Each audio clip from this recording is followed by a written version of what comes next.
جس بھی پارٹی کو اپنا وزیر اعظم بنانا ہے اور اس کو ایم کیو ایم کے ووٹوں کی ضرورت پڑے گی انشاءاللہ تعالی، اور ایم کیو ایم اپنے ووٹ یہ 3 آئینی بنیادی ترامیم کے عوض یہ ووٹ کسی کو بھی دینے کے لیے تیار ہے، اور وہ ووٹ عوام کے ڈور اسٹیپ پہ، عوام کی دہلیز پر اختیارات اور وسائل لانے کی آئینی ترامیم ہے، جس سے پاکستان کا 80% مسئلہ حل ہو جائے گا۔ ہم اس ملک میں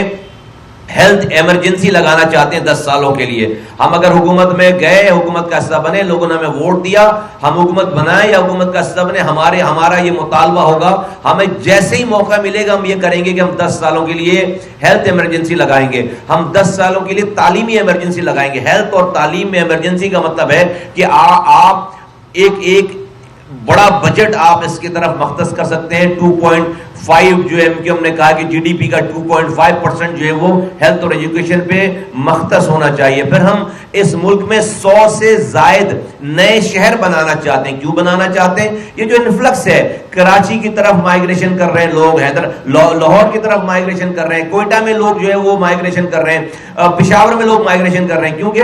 یہ شہر لوگوں کو اکانومک اپورچونٹیز دیتے ہیں، یہ شہر لوگوں کو نوکریاں دیتے ہیں، تو لوگ گاؤں گوٹھوں سے، دیہاتوں سے نکل کر شہروں کی طرف رخ کرتے ہیں، وہاں جاتے ہیں۔ دنیا بھر میں یہ ٹرینڈ ہے کہ رولر سے اربن مائگریشن کا دنیا بھر میں ٹرینڈ ہے۔ اگر سارا ملک 3-4 شہروں میں آ جائے تو وہ جو شہر کی افادیت ہے وہ خود ختم ہو جاتی ہے۔ اس لیے دنیا نے یہ سمجھا جانا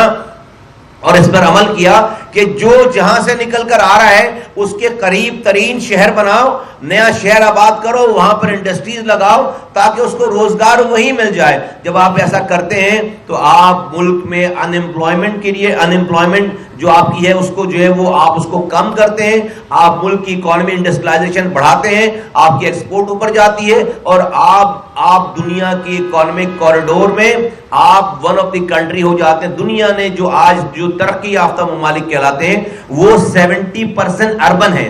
دنیا میں کوئی بھی رولر بیسڈ اکانومی نہیں ہے۔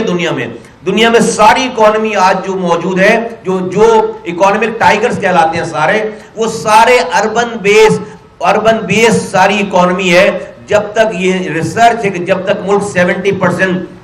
80% شہر نہیں ہوں گے، اربن نہیں ہوں گے، وہاں پر آپ اکانومک گروتھ نہیں کر سکتے، کیونکہ جو سٹیز ہیں وہی آپ کو انٹلیکچوئلز دیتے ہیں، وہی آپ کو گروم کر کے انڈسٹریز دیتی ہے، وہی آپ کو نئے ذہن نکلتے ہیں، نئے اکانومسٹ نکلتے ہیں، نئے بزنس مین نکلتے ہیں، تو شہر اور نئے کھلاڑی نکلتے ہیں، نئے ادیب نکلتے ہیں۔ آپ دیکھیں یہ جتنے بھی آپ کو پاکستان کے نیشنل پلیئرز نظر آتے ہیں، یہ ان کا تعلق بھلے کسی بھی گاؤں گوٹ سے ہو، لیکن انہوں نے فیم پایا، انہوں نے ترقی پائی، ان کے اوپر نظر پڑی جب کسی شہر میں آ کر انہوں نے اپنے کیریئر کا آغاز کیا۔ تو یہ شاعر آپ کو نظر آئیں گے، آپ کو ادیب نظر آئیں گے، آپ کو بڑے بڑے برین نظر آئیں گے، ان کا بھلے تعلق پیچھے سے کہیں سے ہو، لیکن جب کسی شہر میں آ کر وہ شفٹ ہو جاتے ہیں تو وہاں وہ پھر لائم لائٹ میں آتے ہیں۔ تو شہر دنیا بھر میں ریونیو انجنز ہوتے ہیں۔